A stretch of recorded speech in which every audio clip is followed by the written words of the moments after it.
I just noticed it. You see how my nail is? It's supposed to be straight. I broke that one. It's supposed to be straight like these. Look at that. The hell? Anyway, it's loud right now because people are going back to work. And it's Friday. People coming through. But I just wanted to see if I could go live, honestly. And before I was going live, but then the mailman came through. And I'm just raw. It is what it is. I'm kind of glad because like there's no coming from this, you know? It in November with PIF and it came to a head the end of February, and I had to, in Lola's kitty, I had to have emergency surgery to close up a perforated disc. The last time I threw up, I burned a hole in my stomach, and I couldn't feel from my chest down. And JDL brought it up to me today because when they stood me up, it seemed like they forced me to stand up, and my legs sound like a popping corn because all the weight, because there was dead weight on it.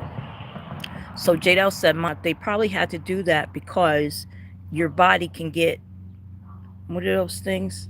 Clots. Your body can clot after an operation and you can die.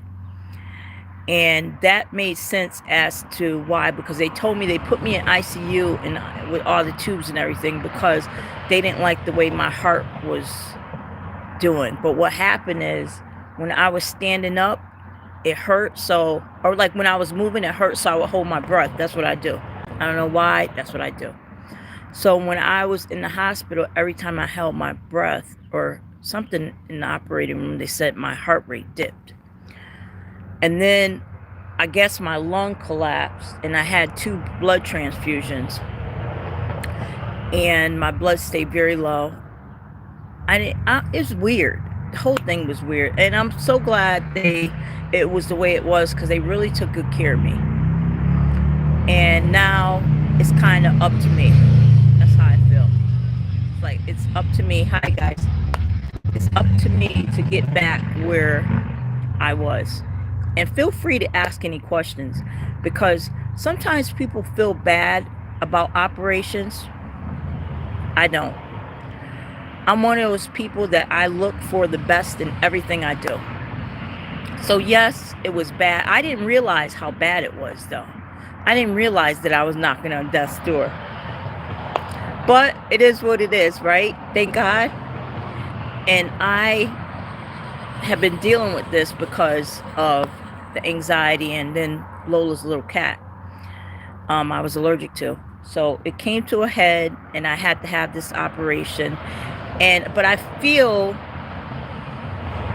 like I let a lot of stuff go, if that makes any sense to you. I feel that I had, all my life I felt like I had to be there for certain people. Not certain people. Thank you for those hearts. I appreciate you. Hi, Bahiz. I felt like I had to be there for certain people. And so I was always there for somebody else.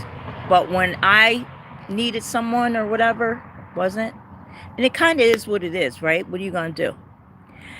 So now I feel that my kids are adults and everybody's okay. As far as I'm concerned, like, you don't need me to live. So this is the first time in my life that I've been able to live for myself. That's what that operation did. Because I didn't know until I went to the surgeon how close I was to, And I thought it was only 9 surgeons in the room, but now I see that it was many more. So now it's kind of going back, you know what I mean? Like now, like my neck and stuff like that. Like I said, I thought I had lost my muscle. That was it. I had a good run. That's it. But that's not what happens. When you get out the hospital or you lose your muscle has memory, right? That kept me. Muscle has memory. So whatever you lost in the hospital or whatever you were doing, it can come back. You just have to work it. Like I can't lift weight. I don't get a clearance to lift weights. My doctor said 6 months. I'm not waiting that long. because I know that if you do, you're gonna lose that, you know. And so I've been lifting like little 2 pounds, and I've been lifting water bottles, and I notice how it tones your body back. So yeah, pretty great. I'm just grateful to be alive, you know? I'm grateful for the sun. I'm grateful for you. I'm grateful that my hands, because I couldn't use my hands, you know? All that stuff. And you know, you don't realize how much you need these things. You don't realize when you can walk around. Thanks for that. Like, when you can walk around, when you can eat, when you can do whatever you want to do, you don't think about it. You just do it. Just stand up. But when you can't, like when I got up from the surgery, I couldn't feel from my chest down, right? When you can't, it's a struggle. And you look back like, darn, man, I was just walking last week. And it made me immediately think about all of the people paraplegic. It just made me think about people, how, like, what could actually happen to someone in the moment. And like the doctors didn't know why I couldn't walk. And I had to have the cane again. I mean, not the cane, the wheelchair and the, what do you call it? The walker and stuff. But, and it took that, like last week, it's so funny. Hi, Jazwa. Hi, Tegran. Hi. Last week, when I walked outside and I went, my first thing was it last week? Last week was the first time I could walk good. Not good, but it is what it is. I got the cane. I walked to the back porch and back. And I was laughing like, oh my goodness. Like, and I was seriously tired. Like, I was sitting out there waiting. Thank you, Jazzwood. Thank you, JM. I was sitting outside waiting for my son to go to the doctor. I meant to come outside to go to work so he could help me back in. I was so freaking tired, right? Then a few days later, every day I've been trying to walk, every single day, because when I walk, it makes such, and it's hard, don't get me wrong. Jazwa, thank you. It's hard, it's very hard. Next, I walk to the back porch, not back porch, the stairs. And I walk back, and the stairs are a problem for me. It is what it is. I can't do anything about it, but it's getting better.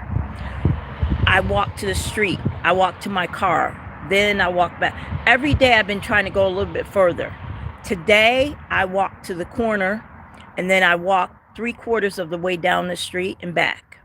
That was a milestone. Now, looking where I was, I used to do the block, go to the gym, whatever. I can't do that right now. It's a goal. It'd be great. But right now I can't do that. And it's okay. You know, what can I do? But think in my mind to get back there, right? So each day, even just one step, that's what I've been doing actually. I've been walking, going for a walk every day, but I do 2 more steps. Like, I know where I had to stop the day before and turn around. I do 2 more steps and turn back around. Like, I'm not rushing this thing. You know, I'm not overdoing it. Because if it would have been up to me, I would have tried to get back out to the gym. I'm not. I am not. I am taking every step. I'm lifting water bottles and 2-pound weights.